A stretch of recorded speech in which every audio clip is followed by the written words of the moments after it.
ओम नमः शिवाय। हर हर महादेव। सोमवार की व्रत कथा और विधि। सोमवार का व्रत साधारण तय दिन के तीसरे पैर तक होता है। व्रत में फलाहार या पारण का कोई खास नियम नहीं है, किंतु यह आवश्यक है कि दिन में रात में केवल एक समय ही भोजन करें। सोमवार के व्रत में शिव जी पार्वती का पूजन करना चाहिए। सोमवार के व्रत 3 प्रकार के हैं: साधारण प्रति सोमवार, सोमवार प्रदोष और 16 सोमवार।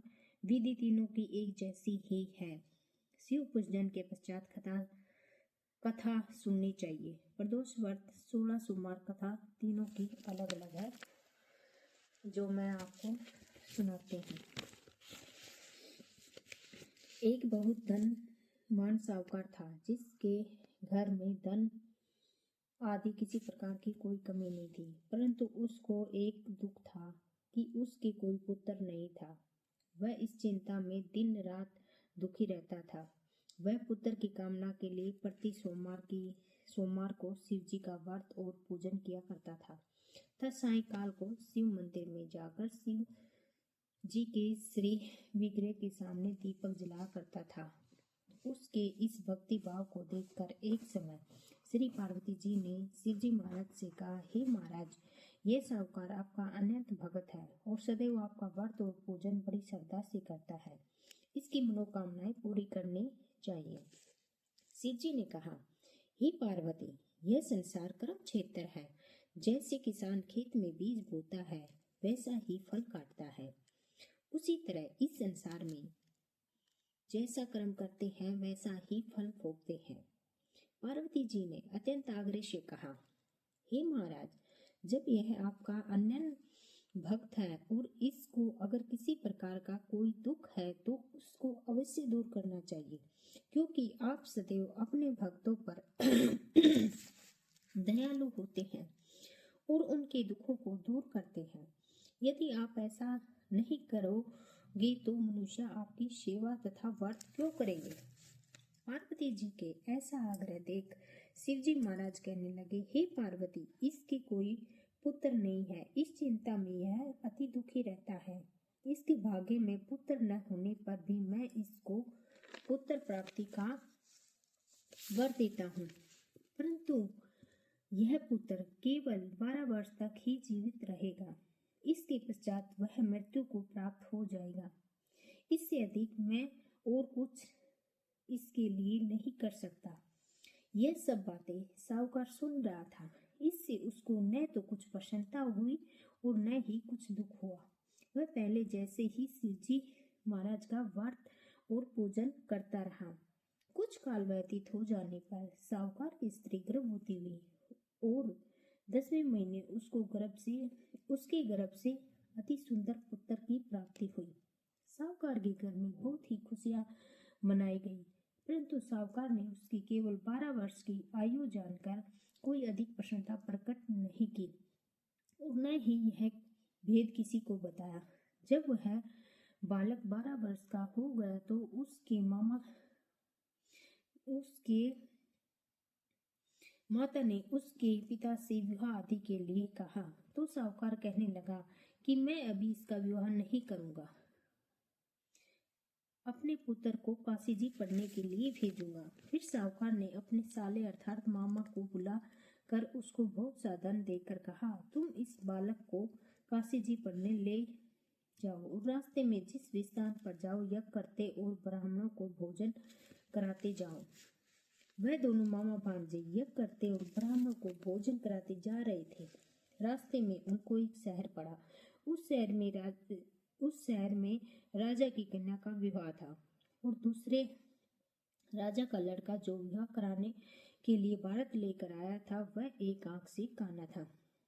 उसके पिता को इस बात की बड़ी चिंता थी कि कहीं वर को देखकर कन्या के माता पिता विवाह में किसी प्रकार की हलचल पैदा न कर दें।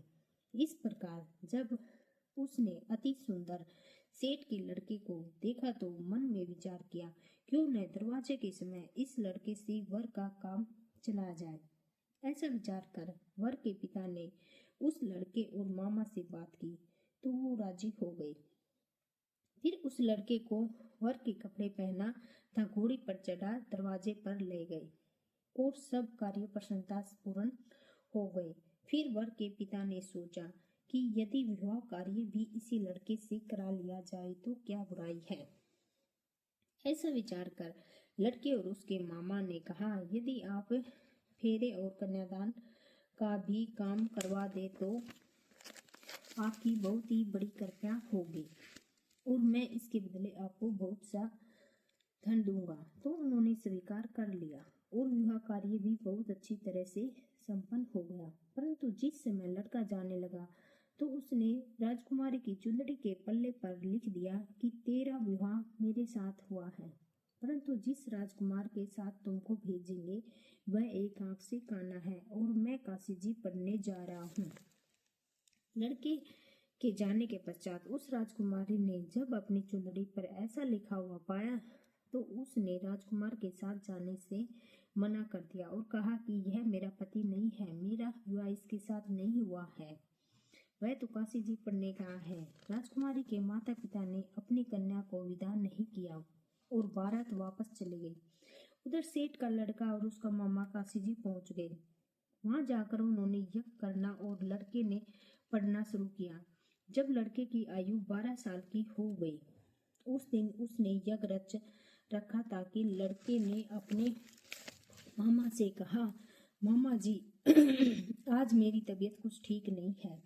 मामा ने कहा, अंदर जाकर सो जाओ। लड़का अंदर जाकर सो गया और थोड़ी देर में उसके प्राण निकल गए। जब उसके मामा ने आकर देखा तो वह मुर्दा पड़ा था तो उसने बड़ा ही दुख हुआ। उसने सोचा कि अगर मैं अभी रोना पीटना मचा दूंगा तो यज्ञ का कार्य अधूरा रह जाएगा।